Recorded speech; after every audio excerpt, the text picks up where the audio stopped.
Fala, meus amigos construtores de riqueza, tudo bem com vocês?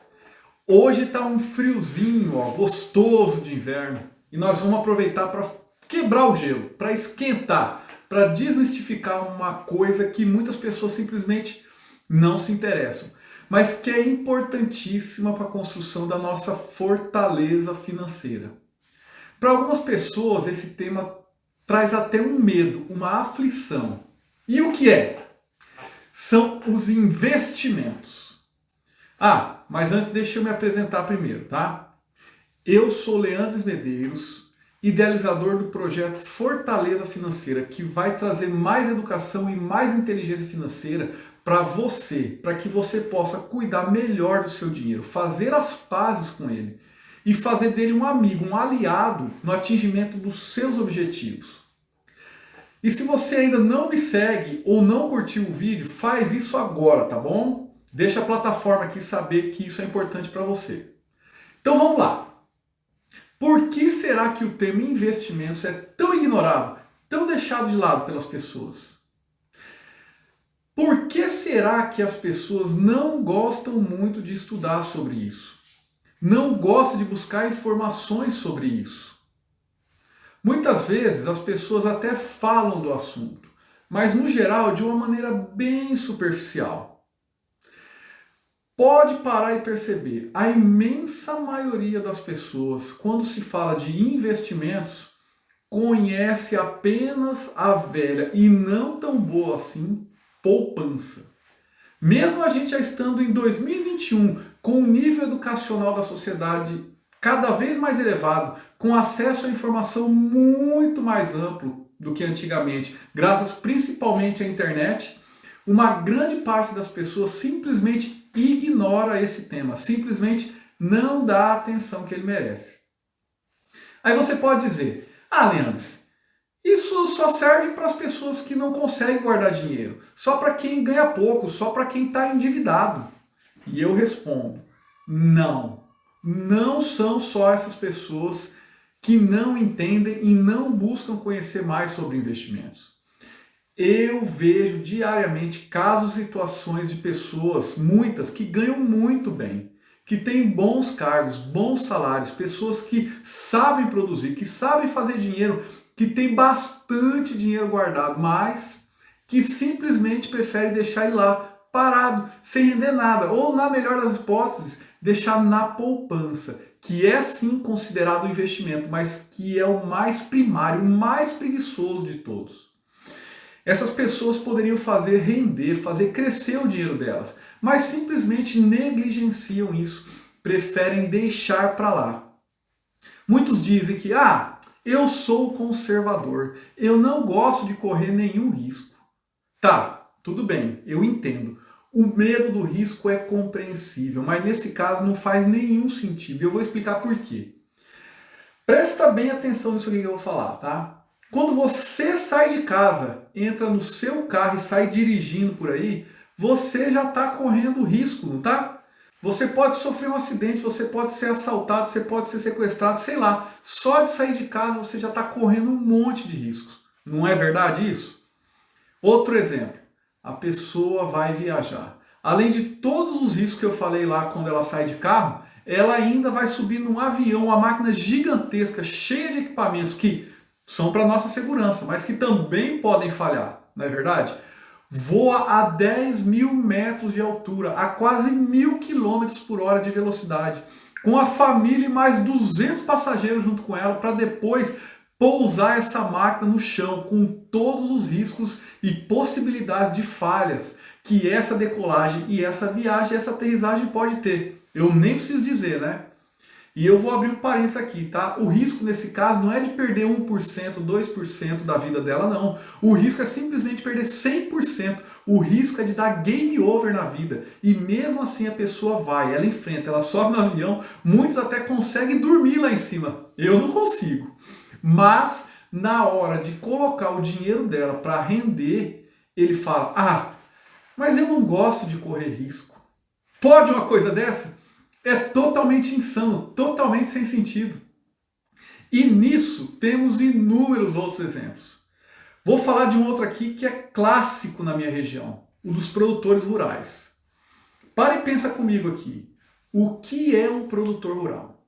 O produtor rural é uma pessoa com muita disposição para o trabalho, que acorda muito cedo, que pega uma sementinha, joga essa sementinha dentro da terra e com todos os devidos cuidados espera que dessa sementinha nasça uma plantinha e que essa plantinha cresça e que chova na hora certa, que faça sol na hora certa, que não faça muito frio, que não faça muito calor e que não venham as ervas daninhas e que não venham as pragas e que aquela plantinha produza um fruto e desse fruto se produzam muitos grãos de boa qualidade, que no caso aqui da minha região são principalmente milho e soja. E também torce que não tenha muita oferta no mundo do mesmo produto para que os preços estejam vantajosos na hora da venda e que o câmbio esteja favorável para que também com isso o preço esteja vantajoso. E um monte de outras variáveis que ele praticamente não tem controle nenhum sobre elas. Mas na hora de investir, de fazer render o dinheiro que ele conseguiu produzir com a sua atividade, ele diz que é conservador. Como assim conservador? Ele corre os maiores riscos de todos, no mínimo 2 vezes por ano, e acha que é conservador. Mas conservador é quem é avesso a correr risco, não aceita correr risco. Consegue compreender isso? E esses exemplos se repetem com muitas outras pessoas das mais variadas profissões e atividades. Pessoas com dinheiro, pessoas sem dinheiro, ricos, pobres, empresários, funcionários públicos, não importa. A pessoa imagina que é conservadora, mas no dia a dia, na verdade, todos os dias ela corre um monte de riscos, seja na atividade profissional ou empresarial dela, ou seja até na vida mesmo. E o que será que está por trás disso, hein, pessoal? Por que vocês acham que isso acontece? Por que será que as pessoas têm essa percepção equivocada delas próprias? Segurei que já já a gente vai colocar uma luz mais forte sobre isso, tá bom? Agora vamos falar de outra coisa. Vocês já ouviram isso, olha só. Ou até mesmo vocês já se pegaram falando isso para vocês mesmos? Ouve só. Investir é só para quem está com dinheiro sobrando. Investir é só para quem não tem dívida nenhuma. Investir é só para quem está com a vida resolvida. Pessoal, se a gente for esperar todas as coisas, todos os problemas da nossa vida se resolverem, para só assim a gente começar a guardar dinheiro, começar a investir e fazer ele render e se multiplicar, então talvez esse dia nunca vai chegar. Vamos fazer uma analogia aqui. Pensa só, quando você vai construir uma casa, né? Como é que você faz? Você constrói o quarto do casal primeiro e deixa ele prontinho. Aí só depois você constrói o quarto das crianças e termina ele todinho. Aí só depois você vai começar a construir a cozinha e vai deixar ela prontinha. Aí você vai para a sala e para os outros cômodos. Você já sabe onde eu quero chegar, né? Não, não é assim. Quando você constrói uma casa, não é assim que funciona. E para a sua fortaleza financeira é a mesma coisa. Você prepara o terreno, faz as estacas, faz o alicerce. Aí você começa a levantar as paredes todas de uma só vez. Você vai construindo os cômodos todos juntos, meio que simultâneo. Aí coloca a laje, põe o telhado, finaliza com acabamento a área externa. Aí a casa está prontinha para você desfrutar, tanto da segurança quanto do conforto das boas experiências que ela vai te proporcionar. Sem falar na valorização que ela vai poder ter, né? Então, com as finanças e os investimentos é a mesma coisa. Não é porque você não tem bastante dinheiro que você não pode começar a conhecer sobre o assunto, já ir se familiarizando com isso. Você precisa já ir aprendendo, já começando a gostar disso. Nem que seja com R$100 por mês, já para ir formando a sua reserva de emergência. Aí você vai fazendo aquele dinheirinho crescer. Nem que não tenha aquela rentabilidade maravilhosa, mas pelo menos você vai começando a entender do assunto. Vai juntando mais dinheiro, vai investindo, vai aprendendo, vai tendo disciplina, vai conhecendo as modalidades, as características de cada uma. Vai ficando familiarizado mesmo com esse negócio. Com isso, você vai perdendo o receio, vai perdendo o medo, vai se livrando da aversão, tá? Eu vou fazer outra analogia aqui. Pensa numa criança. Quando a criança começa a querer levantar, começa a querer andar, ela tenta e cai na primeira vez. Você não se lembra, mas com você foi exatamente assim. Você tentou levantar e caiu. Às vezes você até chorou, até se machucou. Havia o risco de cair, de se machucar, certo? Imagina lá quando você era um bebê, se você tivesse desistido e pensado na sua cabecinha: esse negócio de andar não é para mim, isso é muito arriscado, eu posso cair, eu posso me machucar, não vou entrar nessa de andar não, vou só ficar aqui sentadinho, no máximo vou engatinhar. É muito mais seguro, desse jeito eu não corro risco nenhum. O que você acha que teria acontecido com você? Acho que você ainda estaria usando fralda, né? Engatinhando e pedindo a mamadeira para a mamãe aí, mesmo depois dos 30 anos aí, né? Então, quando foi que você perdeu essa capacidade de fazer coisas novas, de conhecer, de buscar, de arriscar, mesmo que seja se cercando de bastante segurança, mesmo que esse risco seja bem baixinho, mas a possibilidade de ganho seja muito maior do que esse risco? Quando você quis andar, você percebeu que a possibilidade de ganhar com isso era muito, muito maior do que o risquinho que você estava correndo de levar um tombo, de se ralar, de chorar, não é verdade?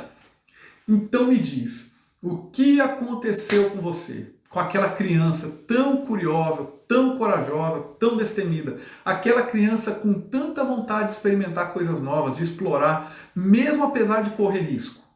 Tá, eu sei, você pode dizer assim, uma criança levantar e caminhar é uma coisa natural, já faz parte da nossa programação. Aí eu te pergunto, e cuidar do seu dinheiro também não deveria ser algo natural? Isso não deveria fazer parte da nossa programação? Cuidar daquilo que traz segurança, daquilo que supre as suas necessidades, daquilo que te alimenta, daquilo que te traz liberdade, que te permite ter uma vida com qualidade nesse mundo. Isso não deveria ser uma coisa que tinha que fazer parte da nossa vida, da nossa natureza, da nossa programação desde criança? Então, eu digo que sim, deveria. Mas o que a gente mais vê são pessoas que desprezam aquilo que pode proporcionar tudo isso para elas, que é o dinheiro. E quando eu falo desprezar, é com dor no coração mesmo. As pessoas desprezam o dinheiro, desprezam o patrimônio, desprezam o presente e o futuro delas. Se você pode, através dos investimentos, fazer com que o seu dinheiro cresça, por que você vai deixar ele parado? Parado não, na verdade, sendo corroído pela inflação. Agora, voltando a falar dos motivos que as pessoas não investem, não fazem seu dinheiro render, não fazem seu dinheiro multiplicar. Tudo aquilo que a gente não conhece, tudo que a gente não tem conhecimento suficiente para nos deixar seguro, a gente evita, a gente repele, não é mesmo? Isso faz parte da nossa evolução, da nossa herança genética. Imagina que lá na savana, se a gente saísse para um lugar desconhecido, a gente poderia ser devorado por um tigre ou por uma outra fera selvagem lá, não é?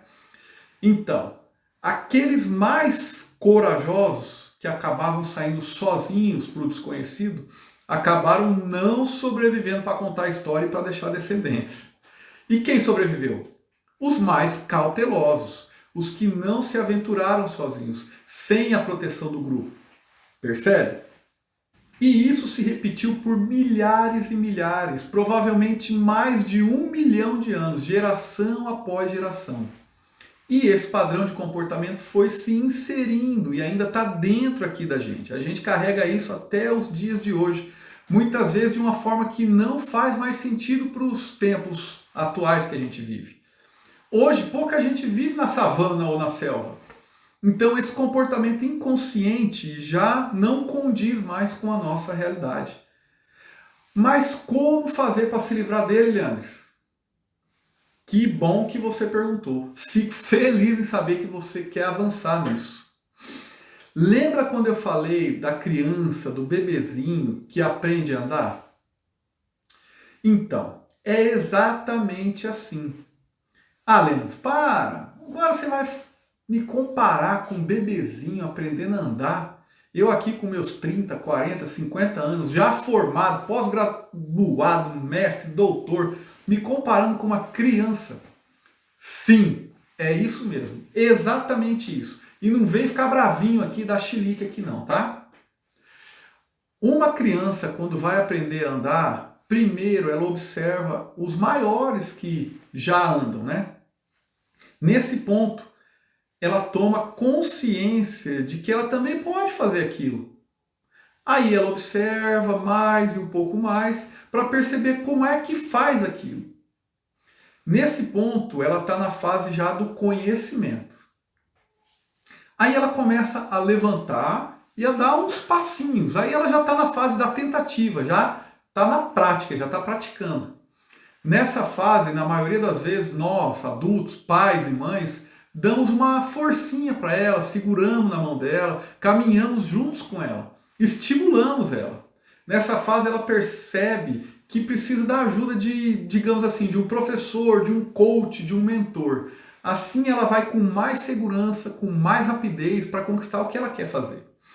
Ela vai tropeçar, ela vai cair algumas vezes? Sim, vai.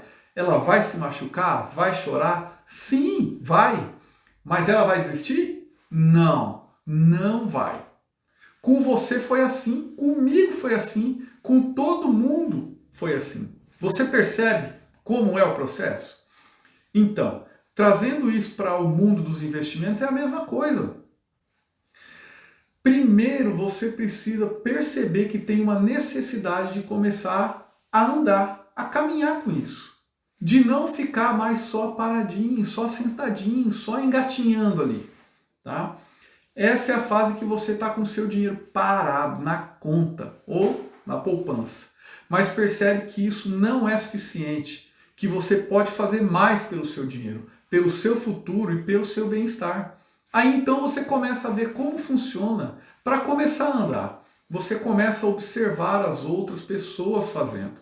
Você busca conhecer o processo, ler sobre o assunto, assistir vídeos sobre o assunto. Você está na fase agora do conhecimento. Depois você começa a fazer sozinho, um pouquinho, para testar, para entender melhor. Essa é a fase da prática. Você pode cair, você pode perder um pouquinho, mas isso faz parte do aprendizado. Não dá para já sair correndo sem ter umas quedinhas não, sem cair antes. Mas aí você se levanta e tenta de novo. Depois então você busca a ajuda de alguém que entende mais do assunto, de um especialista.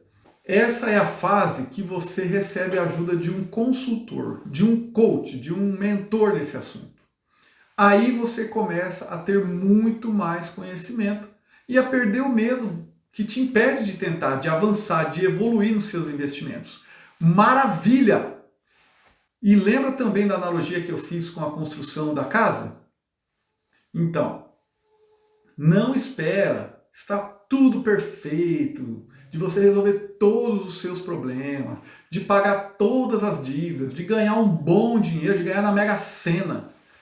Ouve bem o que eu estou falando. Não espera por isso. Senão esse dia nunca vai chegar. Começa agora, ou no mais tardar no próximo salário, na próxima entrada de dinheiro. Começa, mesmo que você não tenha todo o conhecimento. E você nunca vai ter. É impossível ter todo o conhecimento. Começa, mesmo que seja com R$100 por mês. Começa, mesmo que você ainda não liquidou suas dívidas. Começa agora. Enquanto você não começar a investir, você não vai começar a sentar os tijolos da sua fortaleza financeira. Tá entendido? Então, o que você está esperando? Vai lá e começa, tá bom? E me acompanha aqui que eu vou trazer mais assuntos e vídeos sobre esse tema também, tá bom? Ah, e não esquece de curtir o vídeo aqui e encaminhar ele para quem você acha que precisa. Vamos juntos construir a nossa fortaleza financeira.